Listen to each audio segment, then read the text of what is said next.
Jeg skal begynne ved at sige at etter atlan ferie er i hese vetraholvene at genka og gjøknon evangeliet etter Johannes. Som helst flest som hitje etter Iktus kan skal minnast og vita, så hei Rikard Danielsen, mamma på min bibeltøymer her i Iktus nekra vetrar, og for gjøknon ta meste av biblene i høveshøyton. Men ta i han så brottliga døye i marsmåna i år, var et tomrum. Fyrst sjølvande til okkon øtlån som stod honom nær, men øysen til øren, og jeg har skilt at han øysen har vært saknaver av hitjaren til Iktus. Og ta i så høve best at kunne, om ikke bøgnløse, teka totten opp etter Rikard, men jeg halda fram at her var bibeltøymer i Iktus. Så takk er tøymon her i Iktus, fyrir hette høve, og vågne og be om at det som jeg kommer å si skal være til sikning og hjelp, og herren til høyre og ære. Atlanen er, som sagt, og vi vetur er genga og gjøknon Johannesar evangelium. Og her som første parten om ferie jeg sier sinter om bakgrunnene for evangelium. Og jeg gjør det først ved at sia og synder om hver Johannes vi er, og om liv hans er sammen med Jesus, så løy som vi leser om det i Nødja Testamentet. Og så får jeg også at enda at djeva er stort holdar ivelid iver evangeliet. Først kunne vi spørre hendt spørsmålet, hver var Johannes? Og jeg får nevne synder om hans familievirskifter først, og i tog sambandet for jeg at lese det første som vi leser om han i evangelien, og det er i Matteus evangeliet kapittel 4. Vi hadde lese fra 18. verset, her det stender, som han, altså til Jesus, nå gikk vi vattnet i Galilea, så han tvær brøver, Simon, og kallast Peter, og Andreas, brøver hans herre, sette gaten og i vattnet. Så tar vi fiskemenn. Han sier til Vittar, fylg mer, så skal jeg gjøre til til mennesker fiskemenn. Vi tar samme føretar fra gøttenen og fyllte honom. Og så igjen leser vi, tar han heiene for langer, så han får brøver, Jakob, son Zebedeus, og Johannes, brøver hans herre. Og i baten vi Zebedeus feiertarra, tar bøtte gøtten søgne, og han, Jesus, kattlet i tøyr. Ta føretar vi ta sama fra baten og feiersønnen og fyllte honom. Her får vi og i hesson versen er vita at pape Johannes, han er Zebedeus, og at han åtte en bodja som er Jakob. Så kunne vi kanskje spørre, hver var så mamman? Jo, vi leser en sinter om mamma Johannes i evangelien, og ta vi hun kallar for Mauer Zebedeus sinenar. Men gosse hun? Det stender ikke bøgnløys, men tar flest av bibelgranskere øynemålig i at hun er Saloma. Og så kunne vi så spørre hvordan kommer til det. Og her får jeg at lese først 2 vers som fra Løyengarsjøv og Jesus her. Anne fra Matteus, det kapittel 22 og vers 6. Og det om at Jesus hongrer krossen og at nekra kvinner standa og hitje eit. Og i 2 versen stender hettar, mittlen torra våro, Maria Magdalena, Maria Mauer Jakob og Joses, og Mauer Zebedeus innar. Altså trutja kvinner nevnt der. Marskos skriver øysene om hese her hentingene, og i Marskos 15, 4. Og han nevner øysene om hese kvinnerne som stande her og hitja, og han nevner øysene trutja kvinner, mittlen torra var Maria Magdalena og Maria, Mauer Ingra Jakob og Joses, som altså var mamma Jesus, til han 8 bodjar som ito Jakob og Josef. Og så sier Marskos, og Saloma. Og her synes jeg til at de som nøvnene ganga aktor, men Mauer Sebediusinnar skift ut vid Saloma. Så det ekkert sannolikt, som nekver er øynemal om, til det at hon at det var hentan her Saloma, som vi leser om i skriftene. Det stender bare øyne for at hon nevnt ved navnet, og det til neste kapittel til Marskos, altså tann morgenen ta Jesus røys oppator fra dem deio. Ta stender i Marskos evangeliet kapittel 16, vers 8, at ta i sabbateren var færen, kjøpte Maria Magdalena, Maria Maur Jakob og Saloma, engande salvor til affæra og salva han, men ta var han altså risen opp. Og så skal jeg nevne 8, og det i samband med familievidskiftene, at sagt verur at Johannes og Jesus ekvelia sannlykt var å sysnabøden. Og det var sagt særlig ut fra Johannes evangeliet kapittel 9 og vers 25, og det samband med Jesus hongra krossen, og han sjálvur nevner det her, han som skriver Johannes evangeliet, altså Johannes, han skriver, vi kross Jesus er stå, maur hansara, og syster maur hansara, og Maria kona Klopas, og Maria Magdalena. Altså her nevner han 4 kvinner som stand her, og den fjärde som er kommet på her kan man säga till Johannes, det är Maria kona Klopas.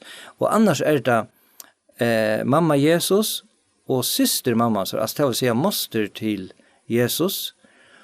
Och det är ekvilias sannolikt att det är nämligen hentan Saloma.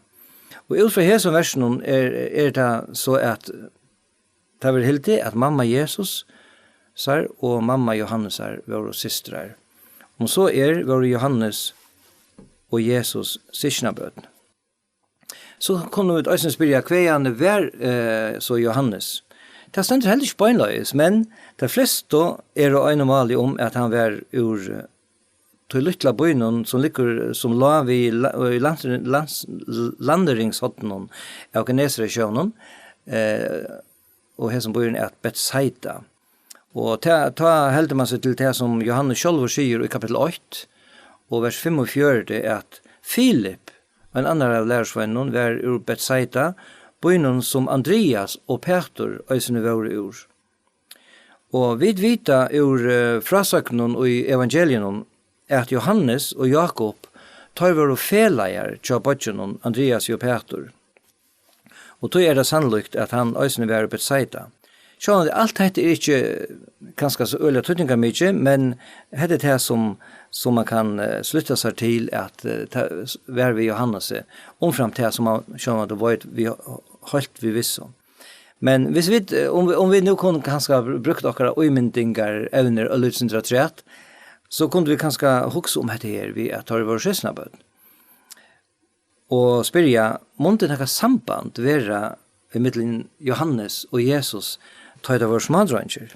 Jesus bor i Nazaret, og Johannes i Betsaida. Det er som halter til at han kanskje bo i Kapernaum, og tannbøyen ligger rettelig takt ved Betsaida. Men mittelen Nazaret og Betsaida, det var ikke så øyelig lengt. Det var omlag 30 kilometer, og det var helt vanligt å genka en sånn gangtur i tøymen døven. Og vi kunne spørre, Monto Saloma og Maria, systrarna, vidja hver i æra. Det var sjålande sera sannlukt øysene. Kanskje spalt og syskjene bøttene saman av strandene ved Genesaret-sjekv, og mulig saman ved øren bøttene til dømes Peter og Andreas. Bibelen gjør ikke bors ur hæsson, tog skulle vi heller ikke gjøre sånn jeg bors ur tog. Men, vi øtlen føren, ein dagen, ta tar våre vaksne menn, ta kommer Jesus gengande etter strandene, og ta kallar han først av Peter og Andreas, og så han av Jakob og Johannes, det er det som vi løser av brev i. Jeg hadde for lykke nevne her i middelen at sjølver hei er han ståra fremmedkjøret, sammen med konemøyene, at vidja nere i Israel i 2006, Och ta var vi vid en ferieläge och vi var mitt Anna och stranden vid Genesare Tjeckven. Och till så var det omlai här som Jesus kallade Johannes och följer hansara. Men det kan vara lika mycket, men vi var av stranden här. Och jag måste säga akkurat som det var en omätliga god känsla och en särstök löta. Jag kunde stanna här av somstrand som Jesus har steg, min älskade frälsare, som jag vill tro att han var smadronger. Och ösne hux som hettar att dessa lärarsvännerna var kallade av Jesus. Vi var ösne ute i sjönen vid Bati och Silto, som Jesus och hans lärarsvänner gjort av flöjrefer. Så kunne vi spyrja, hvordan var det her heime og i Betsaida? Jo, det var råkna vi at det var rettelig vel fire futjarlige. Onker heldur Zebedeus møvelig hei og lyde røyere virksomhet, som vi hadde kallat det i det. Det stender i evangelien at Zebedeus hei daglønna menn, til å si at han hei folk i arbeid. Og vi til at det stender at Peter og Andreas var feleier til Johannes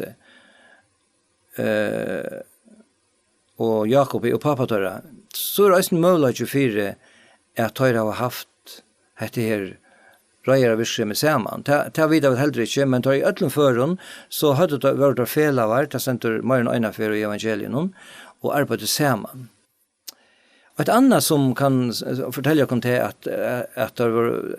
at Zebedeus var en med som var velkjent, til at han var velkjent til høvespresten i Jerusalem. Det stender såleis i Johannes evangelium kapitel 18, og det som vi kallar for Løyingarsøvan, at Jesus var tidsen, og så leser vi i Johannes 18, 15 og 16 heter her, Simon Peter og en annan lærersveiner, som ikke hadde iva så i hver Johannes sjølver, han brukar omgatt sitt egna navn og i sin egna evangelie. Han sier her, en annan lærersveiner, ærestanden sier han, lærersveineren som Jesus elskar, kallar han seg sjølvan. Men her stender så, Simon Peter og en annan lærersveiner fyllde Jesus. Hesen lærersveineren var kjentur vid høvespresten, og han fører Jesus inn og gær høvesprestens. Men Peter, han stod utanför vid dittnar.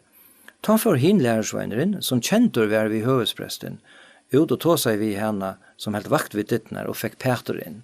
Så han var mer kjentur og slapp inn og i en dageren, utan neka, men han måtte bli en løyve til at Peter kom inn.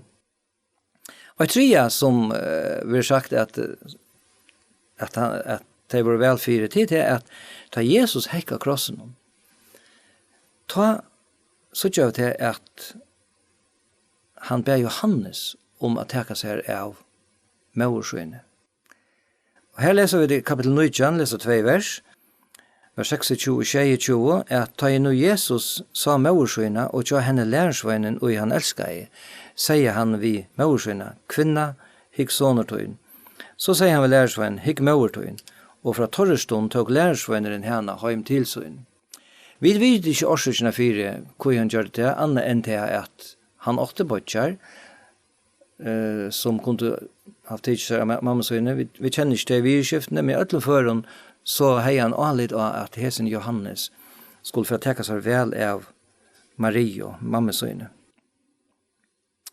Annars kunne vi selv ikke skje så nekk om dette hjemme. Det vil helst være et godt, godsøttende og trygt hjem. Men så er det til at Johannes, han var kattlauer, og så fer han ut av ferast vid Jesus. Og tar vi så lesa om han i evangelien, og det gjør vi rettelig nekve av, stender ofte om han, og er lærersvenner, men ikke minst om Peter, og Jakob, og Johannes. Tar gjør det oss angstvekna sånne nast og medarbeidere til Jesus, kunne vi kanskje kalle det for. Jesus ber ofta Johannes og Torboar, Jakob og Peter komme vissar til at det var akkur sérstakt som var av vase. Vi kan tenke 3 dømer. En av vi leser om Damaskus 5 og i Lukas 8 at her var en kvinna, en liten jenta som som var døtter Jairus, at hon døde, og så får Jesus at røysa han opp, og ta leser vi i Marskos 5, 23, at han lät ångan få løyve å komme vissar utan Peter, Jakob og Johannes, bror Jakob. Og et annet tid, da jeg vil lese begge til Matteus, Marskos og Lukas, om at Jesus ombrøttest oppi av fjallene, og han lyste, og fikk en ære utkjønt fyrdøymon, og talet ved Moses og Elias, ta var det hese trutjer lærersvennerne, Johannes og Jakob og Peter, som var vi noen her oppe. Og eisene tar vi lese om da Jesus får inn i Getsemane, og stor engest kom åan, og han sa fram til etter han skulle til dødja. Ta leser vi det at i Matteus 26 og vers 23 at han tog visar Peter og Boar siner Zebedeus, og han gjørs tungur, og svar engest kom åan. Så kunne vi spyrja, hvordan var så Johannes? Hvordan var Lindy hansara? Jo, da vi leser evangeliene, så bender okkurst av at jeg beie han, og eisne bodjansara Jakob, tar var helt almindelig mennesker, tar høyde sine brått og sine brek, og det kommer fram i evangelien. Tar lope fram av, tar gjør det mistøk, og det ser eisne ut til at tar bare var bra sinter, jeg kanskje enda bort fram snarsinter, men en hending hentan at som nok så vel kjent at tar sammen med mamma så kom og spurte om tar kunne slippe sida vid høyre og minst og li hans i himmelen. Og jeg skal komme mer inn på tilsøvende enn til at Jesus sier, Victor, at tid vet ikke hva det blir om.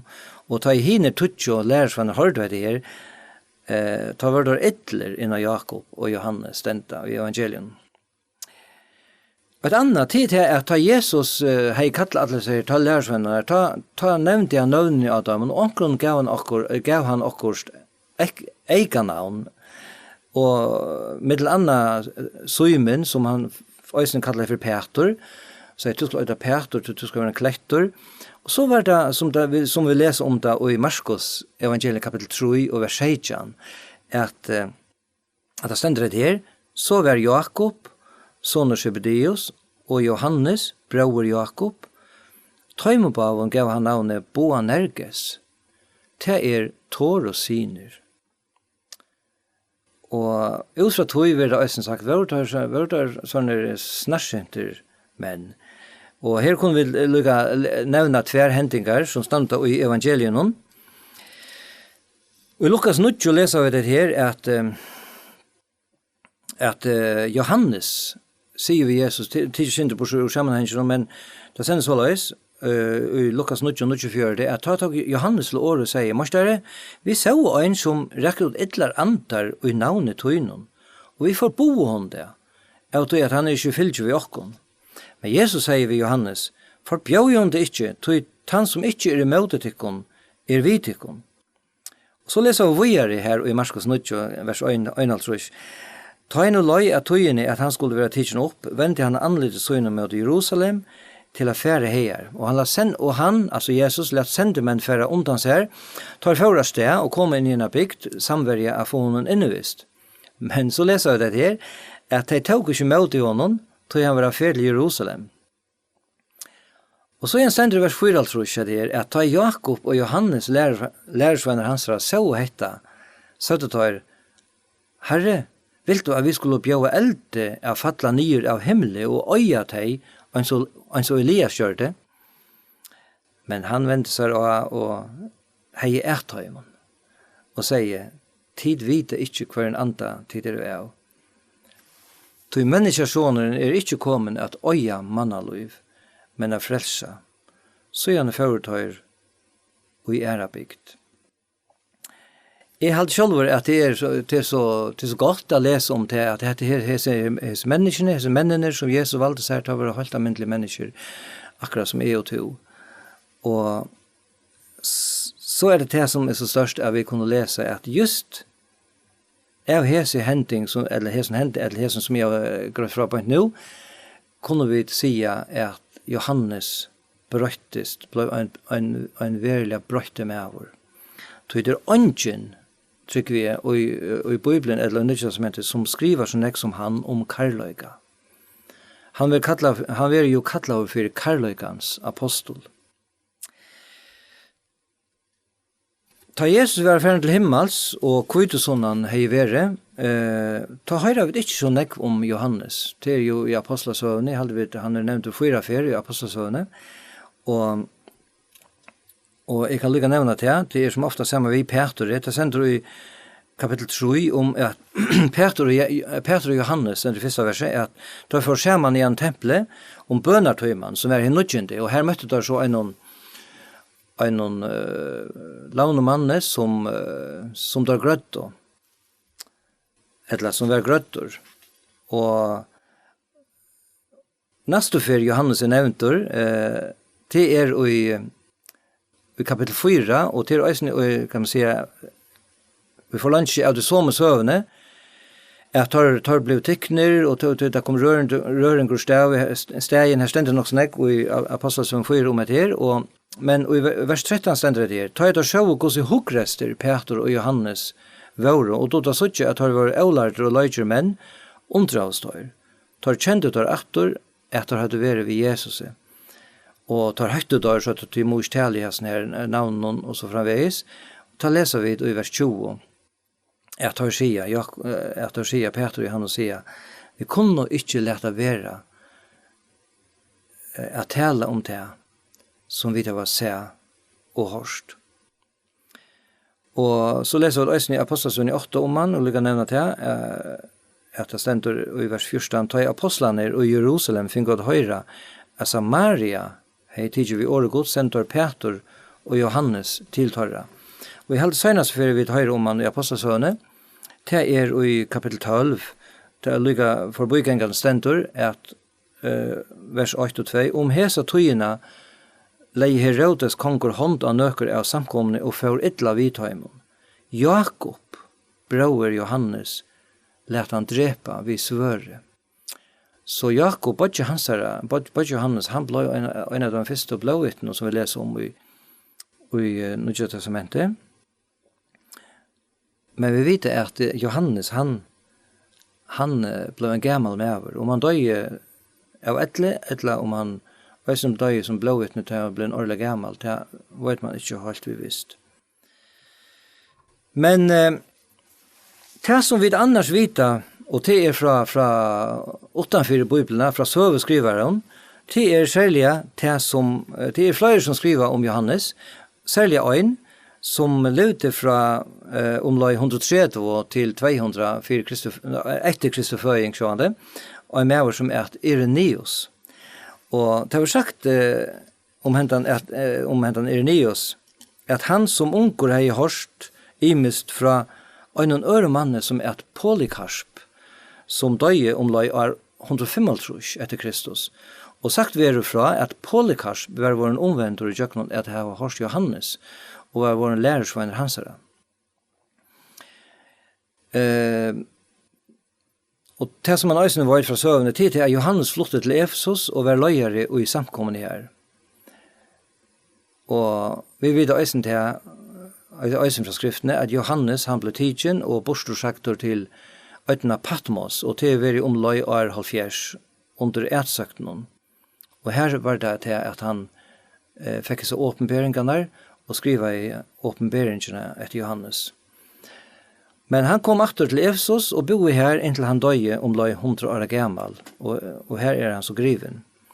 Og det var fortalt fra søverskriveren at Johannes, da han var blivet gammel, da kom han framvegis, han ble båren og i samkommene, og det eneste som han sier, da han var i samkommene, det var hettar, bødmøyne, elsker hver annan. Så som jeg nevnte i Johannes, vi sier til at Johannes, han ble en brøyte med over fra tog som han var å bryr av i.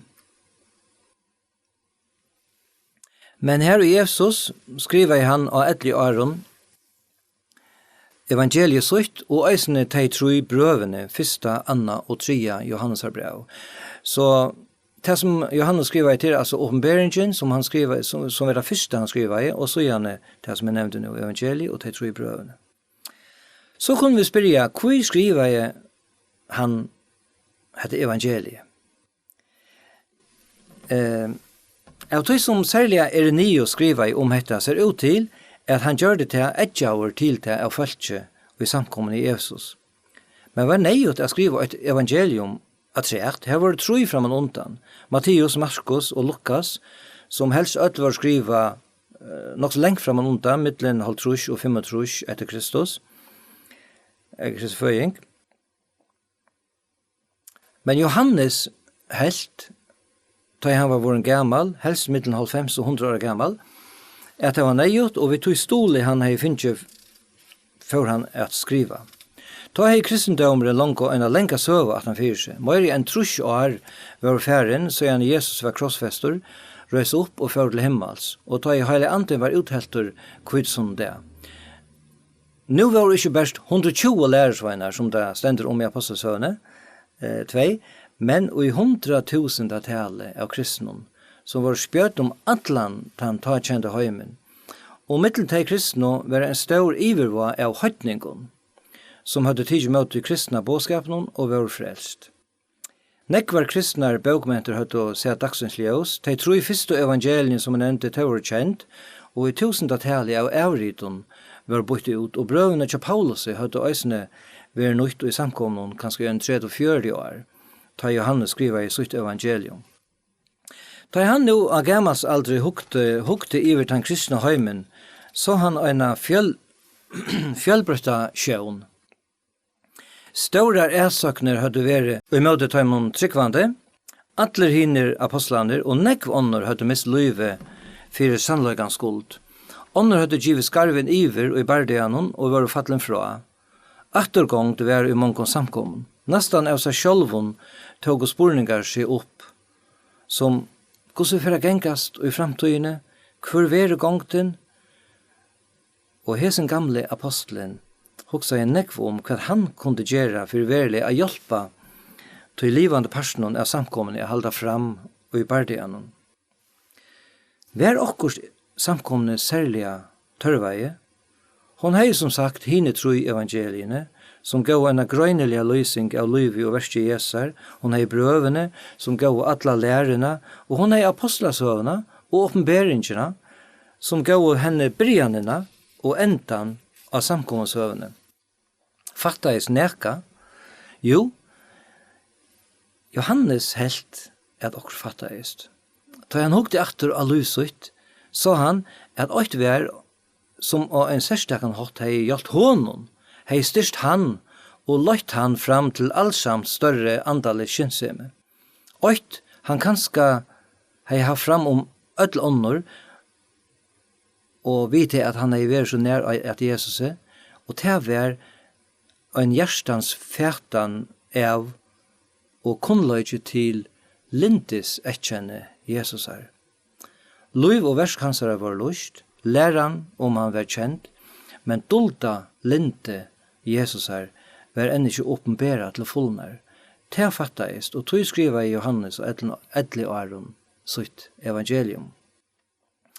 Danen Paul Massen sier såleis om Johannes og i bøksøyne nøye i ved nøye. Og i skola møstarans gjørdes han karløygans apostel. Han var sutjaren mellom apostlanar. Peter var praktiskur og bravur. Paulus var godfrøyingeren. Johannes var hin gateføre.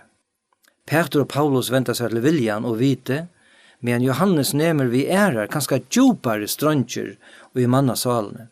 Han talar til kjensler og hoskykkene. Han setter ikke tar av i lotnar fram vid fragrøyngon og grundgjøvingon. Han lyser tar som sannrøynter, og i kunne bæst tekast og i møte vid åpenbering. Hatta sier på massen.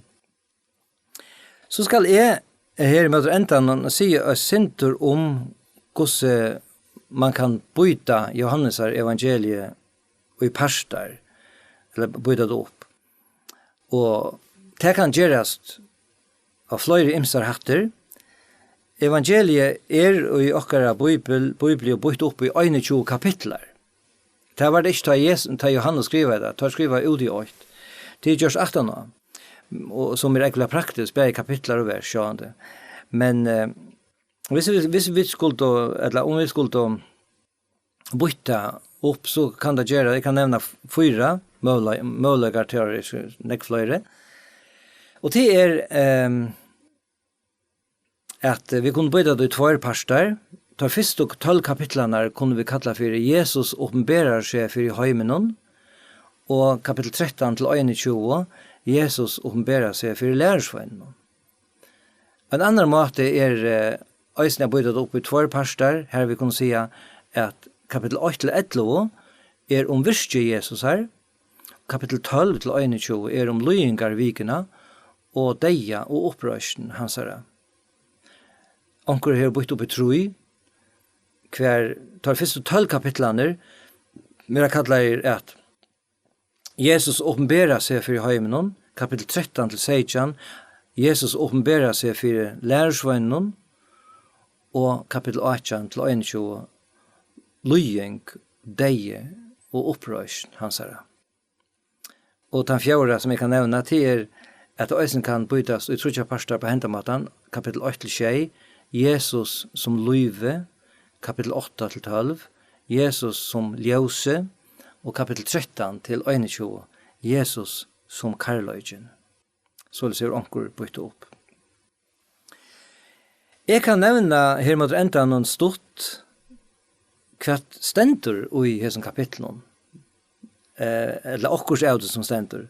Kapitel 8 kunne vi si at Jesus kommer hin evige, Jesus, han kommer inn i tøyene, og han savner nekra lærersvenner om seg.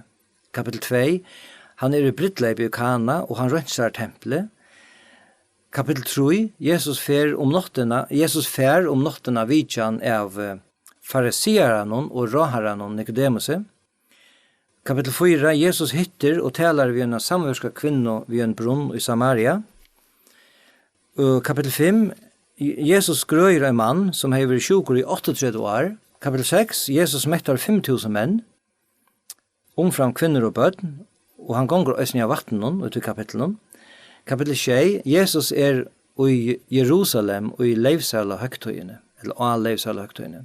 Kapitel 8 høyrer vi om kvinnerna som var tidsen i håret, og som Jesus tog seg vi.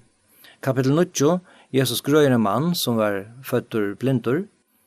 Kapitel 20 talar Jesus om en gode hyran.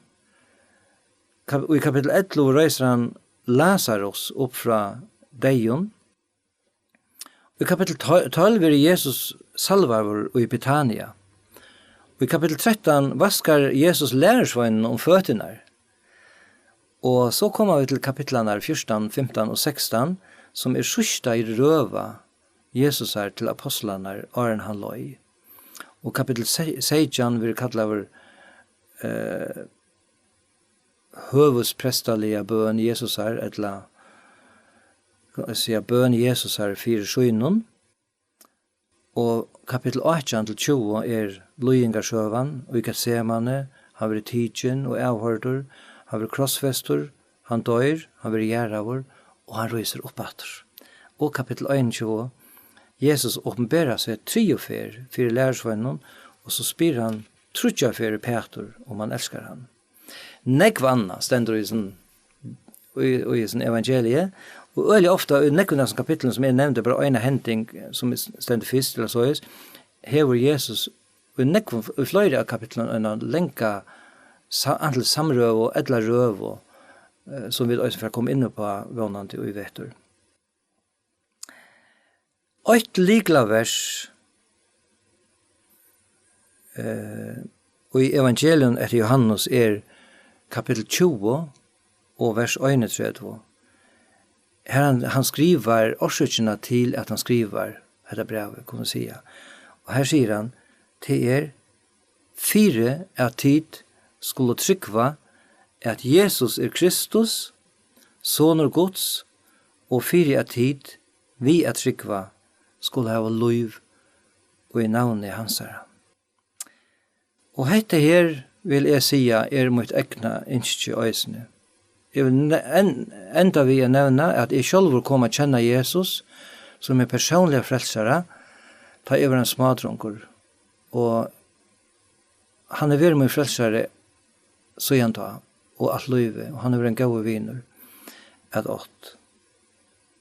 Og det som ferdig at to som Johannes evangeliet, vi tog endamålet at øysen han som høyrer og ser kan oppleve dette som Johannes ser innskjer, at kunne trykva at Jesus Kristus, Son av Guds, og fire tid, som man sier fire tid, vi at trykva skulle ha lov og i navn i hans herre. Det endamålvis ned, og jeg vil si helt søgnast, at det anker som innskjer, at ta seg mer ved meg om det her, så får jeg for at leta mine telefonnummer og mine teltepostadresser komme i skjermen, så at til øsene mulig at få samband med meg om det anker spurninger, akkur som over i ågrøy, eller hva det enn det kan være. Så takk for det, og skal begynne bøen. Gå feir, takk deg for at vi da kunne tale om dette evangeliet som nå vi er ferdig holdt vi. Og jeg takk deg for skriftene som jeg finner lov til å lese og ikke kan løyve. Takk deg for Johannes evangeliet som sier sånn jeg, og har sagt meg sånn jeg og ikke kan løyve i øsene feir. Og jeg leder ikke tøyner hentor, jeg leder ikke alt som har lyst til tøyner hentor, og sier det her, blir det med sikna hva enstakken her det og i sin imenske heimen. Jeg takker det her i Jesu navn. Amen. De som hugde etter Rikard Danielsen, da han hei bibeltøymer her i Iktos, de så jo også at han platt sin sang at han var bibeltøymerne, og jeg var også hugget om å gjøre det samme, Sintja en sang, at han kom en bibeltøyma, og i det, den første tøymen, at Sintja en sang som Rikard tøyte til førest. Løy meg heim til frels og kletten.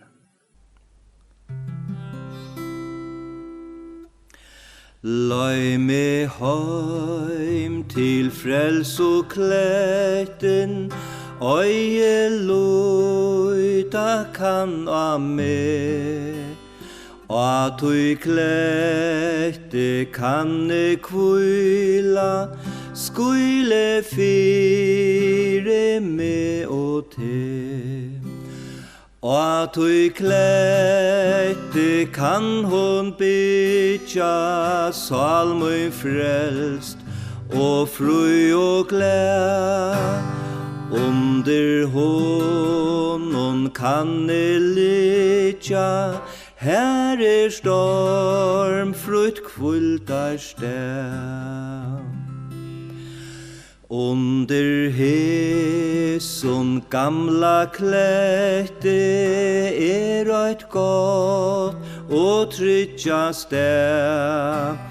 Utan fire uiler øtnen, under kletten lær. Hesen klettor mun frelsa, nøye streimoren herran.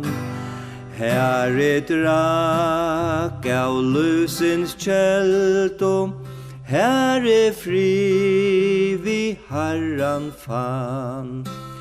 Og tøy klette kan hon bytja, salmøy frelst, og fru og gled.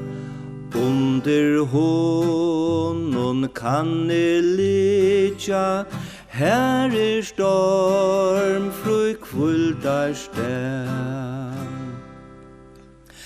Jesus, tu, mun frels og klettor, vil synja til tøyt prøys, til øyna fer i himle, Sinja skal a betre vis, at du klætte kan hon bytja, salmøy frelst, og fru og glæd.